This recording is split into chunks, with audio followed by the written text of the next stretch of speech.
তোমার খাবার তো গ্রহণ করা যাবে না, তবে একটা শর্ত আছে, শর্ত যদি তুমি মানো তাহলে আমি খাবার গ্রহণ করতে পারবো। তো উকবা বললেন, কি শর্ত বলেন? আপনি যে শর্ত দিবেন সেই শর্তই মেনে নিব। বলেন সুবহানাল্লাহ। তো হুজুর আকরাম সাল্লাল্লাহু আলাইহি ওয়াসাল্লাম বললেন, শর্ত হইল তুমি এই মুহূর্তে আমার হাতে কালিমা পড়ে মুসলমান হইতে হবে, সাক্ষী দিতে হবে যে আল্লাহ তাআলা ছাড়া কোনো মাবুদ নাই, তিনি এক, তার কোনো শরীক নাই, হযরত মুহাম্মদ মুস্তাফা সাল্লাল্লাহু আলাইহি সাল্লাম আল্লাহ তাআলা প্রেরিত রাসূল। এটা সাক্ষী দিতে হবে যে তুমি এই মুহূর্তে আমার হাতে কালিমা পড়ে তুমি মুসলমান হও, তাহলে আমি তোমার খাবার গ্রহণ করব। তো উকবা বললেন, যেহেতু ভালো মানুষকে আমি দাওয়াত করে আনছি, তিনি আমার বাড়ি থেকে চলে যাবেন, এটা হয় না, দরকার হয় মুসলমান হয়েই যাব। বলেন সুবহানাল্লাহ। তো বলেন যে আমাকে আপনি কালেমা পড়ে মুসলমান বানান, তবু আমার খাবার আপনি গ্রহণ করতেই হবে, দরকার হয় মুসলমান হয়েই যাব। তো হুজুর আকরাম সাল্লাল্লাহু আলাইহি সাল্লামের হাত ধরে তিনি কালেমা পড়ে মুসলমান হয়েছেন। নবীজি খুব খুশি হয়েছেন যে উকবার মতো একজন লিডার, নেতৃস্থানীয় ব্যক্তি, তাকে আমি মুসলমান বানাইছি। অত্যন্ত খুশি হইলেন। তো খুশি হওয়ার পরে তিনি খাবার গ্রহণ করলেন। খাবার দাবারের পর নবীজি চলে গেলেন। তো এই দিক দিয়ে তদানীন্তন সময়ে তো সোশ্যাল মিডিয়া ছিল না, মোবাইল ছিল না, টিভি ভিসিআর ছিল না। তো একজনের মুখ থেকে আরেকজনের মুখেই তো সংবাদ প্রচার হইতো। তো তিনি যে মুসলমান হয়ে গেছেন এটা তার গোপন থাকে না, তো প্রকাশ তো হয়ে গেছে। তার তো অনেক বন্ধু বান্ধব আছে কাফের মুশরিক। তো ওইভাবে একজনের মুখ থেকে আরেকজনের মুখ থেকে প্রচার হইতে হইতে তার একজন ঘনিষ্ঠ বন্ধু ছিল উবাই ইবনে খল। তো উবাই ইবনে খল জানতে পারলো যে উকবা তো মুসলমান হয়ে গেছে। তো তিনি সংবাদ শুনে অত্যন্ত রাগান্বিত হয়ে গেলেন, জ্বলে পড়ে উঠছে যে কয় কি উকবা মুসলমান হয়ে গেছে, আমার কাছে কিছু না বইলাই, আমার অত্যন্ত ঘনিষ্ঠ বন্ধু আমার কাছে কিছু বললো না, কয় কি? তো কয়েকজন বন্ধু বান্ধব নিয়ে তার বাড়িকে ঘেরাও করলেন, ডাক দিলেন যে উকবা কোথায় আসো, তুমি বলে মুসলমান হয়ে গেছো? হ্যাঁ আমি তো মুসলমান হয়ে গেছি। তো তুমি মুসলমান কার কাছে হয়ে গেছো? তুমি তো আমাদের দলভুক্ত, সব কাজ তোরা নিয়েই করি, ব্যবসা বাণিজ্য তো তোকে নিয়েই করি, তুমি মুসলমান হয়ে গেলে আমার কাছে বলবে না? তো মুসলমান হয়ে গেছে, যা তুমি সেখানে আমাদের দল থেকে বহিষ্কার, সমাজ থেকে বহিষ্কার, কোনো কাজে কর্মে সমাজে আচার বিচার তোকে আর নেওয়া হবে না, তোকে আমরা বয়কট করলাম, বন্ধু মহল থেকে বয়কট করলাম, যেহেতু মুসলমান হয়ে গেছস সেই দিকে চলে যা, তো আমরা তোকে গ্রহণ করব না। তো উকবা বললেন যে এখন যে অবস্থা,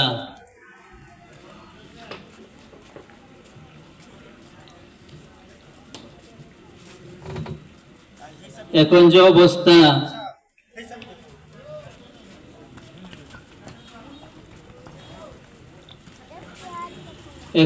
অবস্থা যদি আমি আমার অবস্থায় ঠিক থাকি তা আমার ব্যবসা বাণিজ্য বন্ধ হয়ে যাবে, আমার আচার বিচার বন্ধ হয়ে যাবে, সামাজিকভাবে আমি দূরে চলে যাব, সমাজ থেকে বহিষ্কৃত আমি হয়ে যাব, সমাজে আমি চলতে পারবো না, এখন কি করি? তো এদেরকে বললেন, শোনো আমি তো তোমাদের সাথে থাকবো। বলে নাউজুবিল্লাহ। আমি তো উজর পেশ করলেন যে আমি তো পলিটিক্সের বিপদে পড়ে আমি কালিমা পড়ছি, আমি তো একজন ভালো মানুষকে দাওয়াত করে আনছি মুহাম্মদ সাল্লাল্লাহু আলাইহি সাল্লামকে, তো তিনি না খাই চলে যান। তো তিনি শর্ত দিচ্ছেন যদি মুসলমান হই তাহলে তিনি আমার বাড়িতে খাবার গ্রহণ করবেন, আর যদি মুসলমান না হই খাবার গ্রহণ করবেন না, তিনি চলে যাবেন। তো আমি তো বিপদে পড়ে কালিমা পড়ছি, তো এখন শোনো আমি তো বন্ধু বান্ধব ছাড়তে পারবো না, দরকার হয় কালিমা ছাড়িয়ে দিব, তো আমি বন্ধু বান্ধব ছাড়বো না, আমি তোমাদের সঙ্গে থাকবো। তো এদের মধ্যে পরস্পর আলোচনা হইতেছে, এভাবে বললে তো হবে না, কারণ মুহাম্মাদের সাল্লাল্লাহু আলাইহি সাল্লামের কালিমা যারা পড়ছে তারা তো ছাড়তে পারে না। বলেন সুবহানাল্লাহ। মুসলমান যারা মুহাম্মদ সাল্লাল্লাহু আলাইহি সাল্লামের হাত ধরে কালিমা পড়ছে তারা তো ছাড়তে পারে না। অনেকে বলতেছে এই কথা, এভাবে তো বললে হবে না, কারণ সুমাইয়াকে এত আঘাত করলাম, নির্মমভাবে আমরা আঘাত করলাম, এরপরেও তো তিনি কালিমা ছাড়ে নাই, অত্যন্ত নির্মমভাবে শহীদ করছেন। সুমাইয়া রাদিয়াল্লাহু তাআলা আনহাকে ইসলামে প্রথম মহিলা শহীদ হয়েছেন, তো তিনি তো কালিমা ছাড়েন নাই। বেলাল, এত নির্মম আমরা আঘাত করলাম, বেত্রাঘাত করলাম, মায়ের দিলাম, এরপরে তো কিন্তু কালিমা ছাড়েন নাই, তো তুমি মুখে বললেই তো হবে না ছেড়ে দিবা, তাদেরকে তো আমরা আঘাত করো বাইরে ছাড়াইতে পারে নাই, বেলাল রাদিয়াল্লাহু তাআলা আনহুর মালিক তো এত ব্যত্যাঘাত করছেন যে তিনি ক্লান্ত হয়ে গেছেন, আর পারেন না মারতে। তো তিনি যত জোরে বাড়ি দেন তত জোরে কালেমা বাহির হয়, বলেন সুবহানাল্লাহ। তিনি চান কমাইতেন, তার আওয়াজ আরো বেড়ে যায়।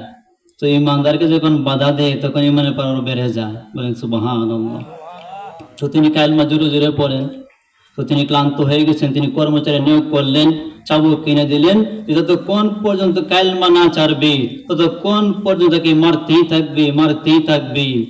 তো কর্মচারী তাকে চাবুক দ্বারা বাড়ি দিয়েছেন, ব্যথাঘাত করতেই আছেন, রক্ত ঝরতেছেন, এরপরেও তিনি কালেমা ছাড়েন না, কালেমা পড়তেই আছেন, বলেন সুবহানাল্লাহ। তখন কর্মচারী কি করলেন, বাড়ি তৈয়া একটা পাথর, গরম পাথর নিয়ে তার বুকের উপরে রেখে দিলেন। তো বুকে গরম চামড়া গলতেছেন, তা জিহ্বা শুকিয়ে গেছেন, এখন তো পুরা কালেমা বলতে পারতেছেন না, লা ইলাহা ইল্লাল্লাহু মুহাম্মাদুর রাসূলুল্লাহ, পুরা কালেমা বলতে পারেন না, জিহ্বা শুকিয়ে গেছেন। তখন শুধু বলেন আহাদুন আহাদ, আহাদুন আহাদ, অতটুকু বলতেছেন। তো কর্মচারী তিনি কানের কাছে গিয়ে শুনতেছেন, তিনি এখনো কালেমা ছাড়েন নাই, আহাদুন আহাদি বলতেছেন, আহাদুন আহাদ।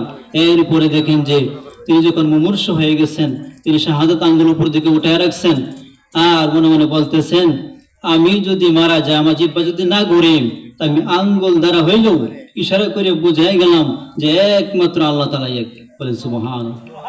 জিহ্বার মধ্যে ফেরাক মারছেন, এরপর তিনি কালেমা ছাড়েন নাই। উকবা, তুমি যে বলতেছো কালেমা ছাড়িয়ে দিবা, আমাদের ভক্ত হয়ে যাবা, এটা তো মুখে বললেই হবে না। তো আমরা বন্ধু মহলে তোমাকে আমরা রাখবো, যদি তুমি যদি এই মুহাম্মদ সাল্লাল্লাহু আলাইহি সাল্লামের কাছে গিয়া তুমি যদি কালেমা ফেরত দিতে পারো, আর একটা কাজ করতে হবে, তার চেহারার মধ্যে থুতু মারতে হবে, বলেন নাউজুবিল্লাহ। এই বন্ধু বান্ধবের সাই দিয়া, বন্ধু বান্ধবের পাল্লাই পইরা এই দৃষ্টতা প্রদর্শনে সে সম্মত হয়ে গেল, বলেন নাউজুবিল্লাহ। যে দরকার কালেমা ফেরত দিব, নবীর এত সুন্দর চেহারা থুতু মেরে ফেলবি, যার শরীরে মশা মাছি বসা হারাম ছিল। তো তিনি বন্ধু বান্ধবের পাল্লায় পরে মানুষের ধ্বংস হয়, বন্ধু বান্ধবের পাল্লায় পরে মানুষ নষ্ট হয়, বন্ধু বান্ধবের পিছনে পরে মানুষ ক্ষতিগ্রস্ত হয়, বন্ধু বান্ধবের সল্লায় চলে কিন্তু সে পথভ্রষ্ট হয়, পথহারা হয়। এই জন্য বন্ধু আমার নির্বাচন করতে হবে, বন্ধু ভালো সৎ কিনা। তো সংক্ষিপ্ত কথা, তো তিনি সম্মত হয়ে গেলেন যে নবীর কাছে গিয়া তিনি নবীকে থুতু মারবেন এবং কালেমা ফেরত দিবেন। তো কয়েকজন বন্ধু বান্ধব সহ নবীর দরবারে রেসালাতে রওনা করলেন। তো অনেক দূর থেকে নবীজি দেখতেছেন, উকবা কয়েকজন বন্ধু বান্ধব নিয়ে নবীর দরবারে আসতেছেন। নবীজি খুব খুশি হইলেন যে তিনি যে আমার হাতে মুসলমান হয়েছেন, উকবা আজকে মনে হয় তার বন্ধু বান্ধব সহ আমার কাছে নিয়ে আসতেছে সবাই মুসলমান হওয়ার জন্য। তো নবীজি বুক ভরা আশা নিয়া সেই সামনে আগাইতেছেন, স্বাগত জানাইয়া নিয়ে আসার জন্য, বলেন সুবহানাল্লাহ।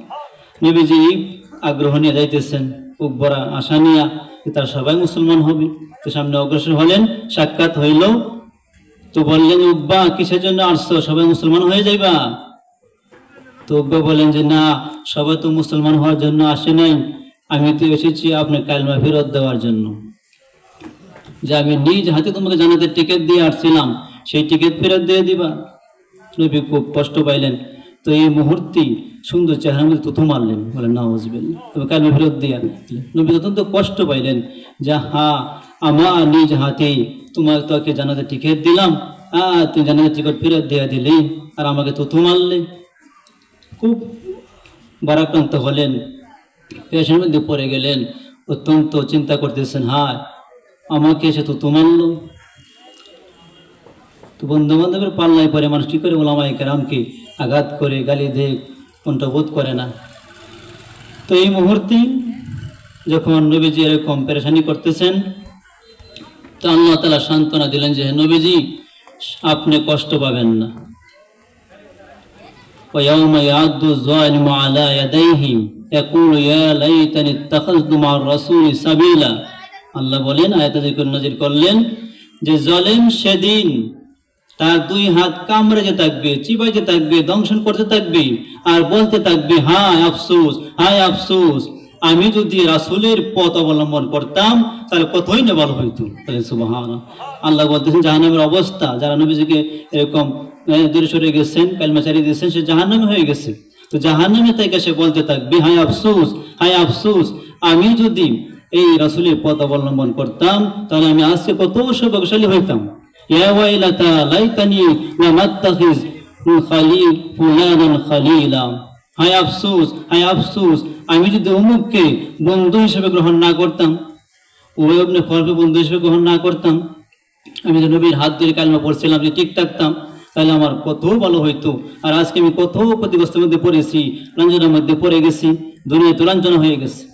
তো নবীজি বলেন উকবা, তুই মক্কা শহর থেকে কোনোদিন বাইর হয়ে কোথাও যাবে না, যে যাস বিচ্ছিন্ন, মাথা থেকে দেহ বিচ্ছিন্ন হয়ে ধ্বংস হয়ে যাবে। তো সে কোথাও যাইতে চাইছিল না, যাইতে চাইও না। তো আল্লাহ তাআলা বলতেছেন যে যারা জালেম, এদের দুই হাত কামড়াইতে থাকবে, চিবাইতে থাকবে, আর বলতে থাকবে হ্যাঁ আমি যদি রাসূলের পথ গ্রহণ করতাম, আমি যদি অমুককে বন্ধু হিসেবে গ্রহণ না করতাম, তাহলে তো আমার এই দুর্দশা হইতো না। এজন্য আমার কি করতে হবে? আমার বন্ধু গ্রহণ করতে হবে। নবীজি বলেন আল মারু মা মান আহাব্বা, যে যাকে মহব্বত করে সে তার সঙ্গে মিলিত হবে। এজন্য আমাদের চিন্তা ভাবনা করতে হবে যে আমি কার সঙ্গে মিলিত হব, কার অনুসরণ আমরা করব। তো নবীজি এখন নাই, ওরাসাতুল আম্বিয়া, উলামায়ে কেরামের কে আমরা বন্ধু বানাবো, উলামায়ে কেরামের কথা আমরা শুনবো, উলামায়ের কথার অনুসরণ আমরা করতে হবে। এজন্য আমাদের বন্ধু বানাতে হবে কাকে? যে ভালো লোককে আমাদের বন্ধু বানাতে হবে, সৎ লোককে বন্ধু বানাতে হবে। অসৎ লোক বন্ধু আমরা বানাই তো আমাদের ঠিকানা জাহান্নামই হবে, বন্ধু তো আমাদের জাহান্নামে নিয়ে যাবে। আবু জাহলের সঙ্গে আমাদের হাসর হবে, উকবার সঙ্গে হাসর হবে, উবাই ইবনে খলফের সঙ্গে হাসর হবে, ফিরআউনের সঙ্গে হাসর হবে। তো আমার হাসর যদি এই সৎ বান্দাদের সঙ্গে হইতে হয়, তাহলে নবীজির অনুসারী উলামায়ে কেরামকে বন্ধু বানাতে হবে, উলামায়ে কেরামের কথায় আমাদের চলতে হবে, মসজিদের ইমাম সাহেবকে বন্ধু বানাতে হবে, মসজিদের ইমাম সাহেবকে ভালোবাসতে হবে, একজন মাদ্রাসার ছাত্রকে আমার বন্ধু বানাতে হবে, কোরআন হাফেজকে বন্ধু বানাতে হবে, একজন কোরআন পড়নেওয়ালাকে আমার বন্ধু বানাতে হবে, একজন সৎ লোককে আমার বন্ধু বানাতে হবে, যার সঙ্গে বন্ধুত্ব স্থাপন করলে আমার হাসরটা তার সঙ্গে হবে এবং সৌভাগ্যশীল হবে, জান্নাতের বাসিন্দা আমি হইতে পারবো। সেই চিন্তা ভাবনা করে আমার বন্ধু নির্বাচন আমার করতে হবে। আর যদি আমি ভালো লোককে বন্ধু আমি না বানাই, অসৎ চরিত্র লোককে আমি বন্ধু বানাই, মন্দ লোককে আমি বন্ধু বানাই, তাহলে আমার ঠিকানা কি হবে? চিরস্থায়ী আমার ঠিকানা অশান্তি জায়গা আমার হয়ে যাবে। এজন্য আল্লাহ তাআলা এই আয়াত নাযিল শুধু উকবার জন্য করেন নাই, তার সম্পর্কে নাযিল হয়েছে বিধান তো ব্যাপক সবার জন্য। বুঝাইছেন যারা নবীজির যারা নবীজির কথা অনুসরণ করবে না, উলামায়ে কেরামকে বন্ধু বানাবে না, সৎ লোককে বন্ধু বানাবে না, নবীর কথা যারা শুনবে না, কোরআন হাদিসের কথা যারা শুনবে না, কোরআন অনুযায়ী আমল যারা করবে না, তারা এরকম ক্ষতিগ্রস্ত হয়ে যাবে। এজন্য আমাদের যুব সমাজ সহ সকলের কাছে আমার অনুরোধ থাকবে, আমরা যেন একজন বন্ধু যেন সৎ লোককে যেন বানাই, কোন হাফেজকে যেন আমরা মহব্বত করি, কোন হাফেজকে যেন আমরা বন্ধু বানাই, মসজিদের ইমাম সাহেবকে যেন মনে পানি আমরা ভালোবাসি, মসজিদের ইমাম সাহেবকে যেন আমরা বন্ধু বানাই, কোরআন পড়নেওয়ালাকে আমরা বন্ধু বানাই, মুবাল্লিগকে আমরা বন্ধু বানাই, মুবাল্লিগের সঙ্গে আমরা যেন সুসম্পর্ক রাখি, এদের সঙ্গে যেন আমরা সময় দেই, এদের সঙ্গে যেন আমরা